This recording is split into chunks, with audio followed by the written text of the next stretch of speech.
Anak hebat, mari kita lanjut ke materi kedua tentang perkembangbiakan generatif pada tumbuhan.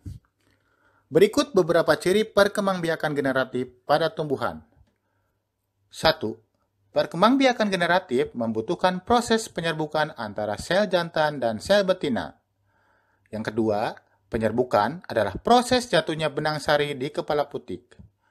Yang ketiga, alat kelamin jantan pada tumbuhan disebut benang sari, sedangkan alat kelamin betina disebut putik. Baik anak-anak hebat, sekarang kita pelajari tentang bagian-bagian bunga, di mana bunga merupakan alat perkawinan pada tumbuhan. Pertama ada tangkai bunga. Tangkai bunga berfungsi sebagai penyokong dan penghubung antara bunga dengan ranting. Kelopak bunga. Kelopak bunga berfungsi melindungi mahkota pada saat kuncup. Putik. Putik berfungsi sebagai alat kelamin betina, sedangkan benang sari berfungsi sebagai alat kelamin jantan. Mahkota bunga.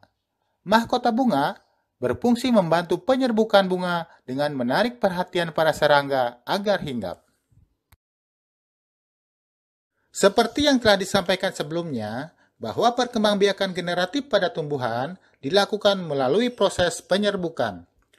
Berdasarkan asal serbuk sarinya, penyerbukan dibagi 4, yaitu pertama penyerbukan sendiri atau autogami, yang kedua penyerbukan tetangga atau geitonogami, ketiga penyerbukan silang atau alogami, dan yang terakhir penyerbukan bastar atau hibridogami. Penyerbukan sendiri atau autogami adalah proses penyerbukan pada bunga di mana serbuk sari jatuh di kepala putik bunga itu sendiri. Contoh tumbuhan yang melakukan penyerbukan sendiri, bunga mangga, jambu, turi.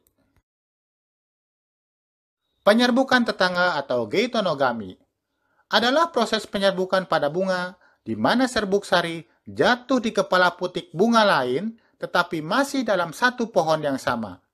Contoh tumbuhan yang melakukan penyerbukan tetangga, bunga jagung, padi, kelapa.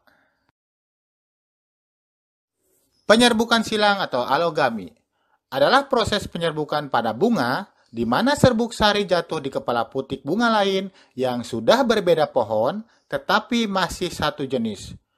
Contoh tumbuhan yang melakukan penyerbukan silang, bunga melinjo, kamboja, dan pinus. Terakhir ada penyerbukan bastar atau hibridogami. Adalah proses penyerbukan pada bunga di mana serbuk sari jatuh di kepala putik bunga lain yang sudah berbeda pohon, berbeda jenis, tetapi masih memiliki kekerabatan yang dekat. Contoh tumbuhan yang melakukan penyerbukan bastar, bunga jambu merah dengan bunga jambu putih. Setelah sel kelamin jantan dan betina bertemu, maka terjadilah pembuahan. Apabila proses pembuahan berhasil, maka terbentuklah buah dan biji. Biji inilah yang digunakan sebagai alat perkembangbiakan pada tumbuhan. Nah, anak-anak hebat, demikian pembahasan kita hari ini. Semoga bermanfaat. Sampai jumpa.